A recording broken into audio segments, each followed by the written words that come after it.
What is the psychology behind brain rot? Hi, my name is Debbie. I'm a digital psychologist and I help you use tech smarter. So one of the hallmarks of brain rot is that it is highly stimulating, but it is void of any type of meaning.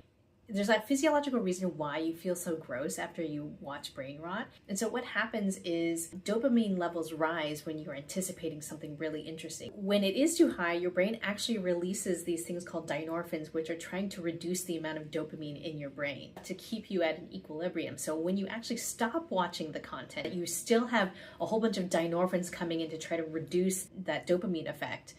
And so you get what is called a dopamine dynorphin hangover. You're left in this low motivation, low pleasure state.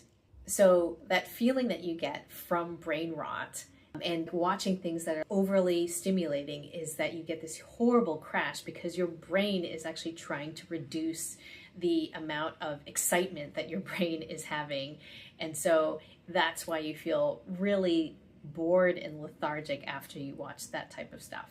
So what can you do when you're feeling that dynorphin hangover? Reducing some of that passive scrolling. If you feel like you're already on autopilot, then you should probably put the phone down or put it away so that your body can actually go back to homeostasis a little bit quicker and you don't get that huge crash. Interestingly enough, this is actually where AI can help, because when AI can actually consolidate some of the information, AI can actually help you consume the information without getting that huge dopamine and dynorphin spike. So one thing that I would challenge all of you to do is to actually think about, what does it look like to have time well spent on a phone, on a computer, watching TV, listening to music? What does that look like? If the majority of your time is not spent meaningfully engaging with your digital technology, that's where you can kind of take a step back. How do I get back to that balance? To be honest, for me, it is a bit of a struggle.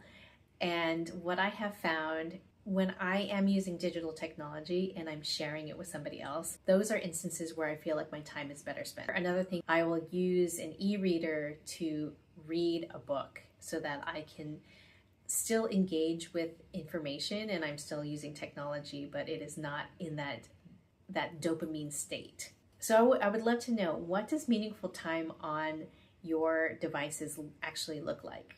And how do you restore balance when it's not? So hopefully that helps answer the question of brain rot and has given you tips to avoid that dopamine hangover. And I'll see you in the next one.